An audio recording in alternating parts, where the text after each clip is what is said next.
नमस्कार दोस्तों, स्वागत है आपका हमारे चैनल बीके ट्यूशन सेंटर में। आज हम अधिगम से संबंधित सिद्धांत पावलोव का अनुकूलित अधिगम का सिद्धांत बताने जा रहे हैं। जैसा कि इस सिद्धांत को कई अन्य नामों से भी जाना जाता है, तो आइए चलिए पहले हम लोग इस सिद्धांत के कुछ अन्य नामों के बारे में जान लेते हैं। इस सिद्धांत को शास्त्रीय अनुबंधन का सिद्धांत भी कहते हैं, संबंध प्रतिक्रिया का सिद्धांत, CR theory, conditioning response, type S stimulus सिद्धांत, क्लासिकल अनुबंध सिद्धांत, अनुकूलित अनुबंधित अनुक्रिया सिद्धांत इत्यादि नामों से इस सिद्धांत को जाना जाता है। तो दोस्तों, सिद्धांत को जानने से पहले हम थोड़ा सा पावलोव के बारे में भी जान लेते हैं। IP पावलोव एक रूसी शरीर वैज्ञानिक थे जिन्होंने पाचन क्रिया के दैहिकी फिजियोलॉजी ऑफ डाइजेशन का विशेष रूप से अध्ययन करना प्रारंभ किया और उनका यह अध्ययन इतना महत्वपूर्ण एवं लोकप्रिय हुआ कि 1904 में इसके लिए उन्हें नोबेल पुरस्कार भी दिया गया। पावलोव ने अपने अध्ययनों के दौरान लार्मय अनुबंधन की घटना का अध्ययन किया और इससे संबंधित सीखने के सिद्धांत का प्रतिपादन किया, जिसे अनुबंधित अनुक्रिया सिद्धांत, कंडीशन्ड रिस्पॉन्स थ्योरी कहा जाता है। और इनकी मृत्यु 27 फरवरी 1936 को मॉस्को, रूस में हुआ था। तो चलिए आइए हम इनके सिद्धांत के बारे में चर्चा करते हैं। पावलोव का प्रयोग। पावलोव ने किस पे प्रयोग किया था? पावलोव द्वारा कुत्ते पर प्रयोग किया गया। पावलोव ने इस प्रयोग द्वारा यह बताने की कोशिश की है कि अनुक्रिया, उद्दीपक तथा अनुबंधन, इन तीनों में किस तरह से संबंध स्थापित होते हैं। Response, stimulus and conditions. अनुक्रिया, उद्दीपक तथा अनुबंधन में संबंध स्थापित करते हुए पावलोव ने कुत्ते पर प्रयोग किया है। पावलोव का प्रयोग। पावलोव ने प्रयोग के लिए एक कुत्ता लिया। उन्होंने उसे एक निश्चित समय पर भोजन दिया। भोजन देने के साथ साथ पावलोव ने घंटी बजाई। यह स्वाभाविक ही था कि भोजन को देखकर कुत्ते के मुंह में लार आ जाती थी। लार आना एक स्वाभाविक क्रिया थी। उसके पश्चात पावलोव ने कुत्ते को भोजन नहीं दिया, उसने केवल घंटी बजाई। ऐसी स्थिति भी कुत्ते के मुंह से लार टपकने लगती थी। यह एक स्वाभाविक क्रिया नहीं थी। इसका कारण यह था कि कुत्ते ने घंटी बजाने से सीख लिया था कि अब भोजन मिलेगा। इस तरह से पावलोव ने यह प्रक्रिया कई बार किया और यह स्वाभाविक ही था कि भोजन को देखकर कुत्ते के मुंह में लार आ जाती थी। लार आना एक स्वाभाविक क्रिया थी। उसके पश्चात पावलोव ने कुत्ते को भोजन नहीं दिया, उसने केवल घंटी बजाई। ऐसी स्थिति में भी कुत्ते के मुंह में लार टपकने लगती थी। यह एक स्वाभाविक क्रिया नहीं थी। इसका कारण यह था, कुत्ते ने घंटी बजने से सीख लिया था कि अब भोजन मिलेगा। इस कॉन्सेप्ट को और क्लियर करने के लिए पावलोव ने अनुकूलित अनुक्रिया के 4 संप्रत्यों की व्याख्या पावलोव ने की है, जो निम्न है।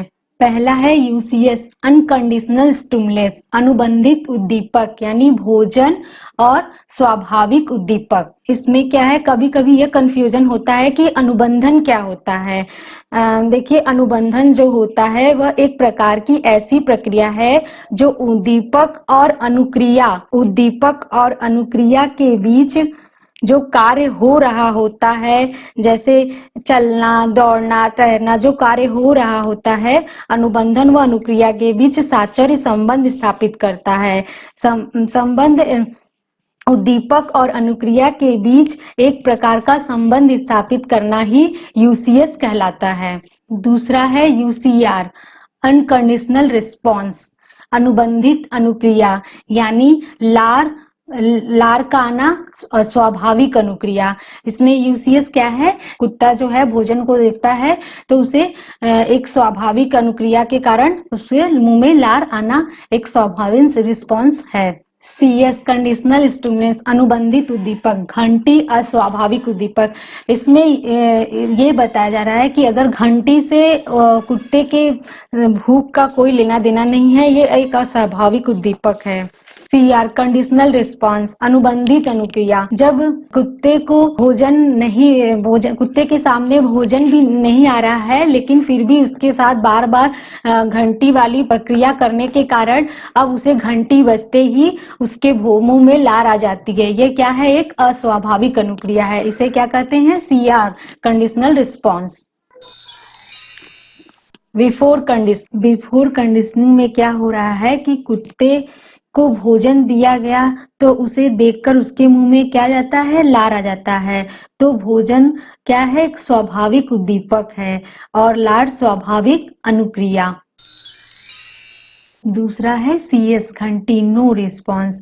दूसरा CS मीन्स अनुबंधित उद्दीपक। इसमें यदि केवल घंटी बजाते हैं जिससे कुत्ता सुनता तो है लेकिन कोई प्रतिक्रिया नहीं करता है, कोई रिस्पॉन्स नहीं करता है। ड्यूरिंग कंडीशनिंग, इसमें क्या होता है कि कुत्ते को भोजन देने के साथ घंटी बजाई जाती है तो उसके मुंह में लार आ जाता है। इसमें कुत्ता घंटी की आवाज को भोजन के साथ जोड़ लेता है। यह क्रिया उसके साथ बार बार दोहराया जाता है। यहाँ पे देखिए घंटी और भोजन क्या है? UCS है और लार UCR। अब चौथी बार क्या होता है? केवल घंटी बजाई जाती है जिससे कुत्ते के सुनने मात्र से ही वह समझ बैठता है कि भोजन आने वाला है और उसके मुंह में लार आ जाता है। तो यहाँ पर घंटी क्या है? CS है और लार CR है। इस प्रकार पावलोव ने यह सिद्ध किया कि अस्वाभाविक उत्तेजना के प्रति स्वाभाविक अनुक्रिया कैसे होती है, और यह पावलोव महोदय ने इस प्रयोग द्वारा सिद्ध किया। इस प्रयोग द्वारा पावलोव ने यह निष्कर्ष निकाला कि यदि लंबे समय तक स्वाभाविक तथा अस्वाभाविक उद्दीपक को एक साथ प्रस्तुत किया जाए तो व्यक्ति अस्वाभाविक उद्दीपक के प्रति भी स्वाभाविक अनुक्रिया करने लगता है। इसे अनुकूलित अनुक्रिया या अनुबंधित अनुक्रिया कहते हैं। अनुकूलित अधिगम का सिद्धांत का शैक्षिक आशय। इस सिद्धांत से हमें यह शिक्षा मिलती है सतर्क रहना। इस सिद्धांत से क्या होता है? व्यक्ति में सतर्क रहने का गुण विकसित होता है, सीखने के लिए प्रोत्साहन मिलता है, पुनरावृत्ति पर बल, शिक्षण में दृश्य श्रव्य सामग्री के प्रयोग करने की क्षमता बढ़ती है, भाषा सिखाने में उपयोगी है, यांत्रिक तरीके से सीखने पर बल देता है, आदत या स्वभाव का निर्माण करता है, मानसिक एवं संवेगात्मक अस्थिरता का उपचार करता है। तो दोस्तों, पावलोव का अधिगम सिद्धांत अच्छी तरह से समझ में आ गया होगा और आगे भी हम आपके लिए लर्निंग से संबंधित और भी सिद्धांतों की चर्चा हम आगे की वीडियो में करेंगे। हमें उम्मीद है कि आपको हमारा यह वीडियो जरूर पसंद आया होगा। इसे अधिक से अधिक लाइक, सब्सक्राइब और शेयर करें। धन्यवाद।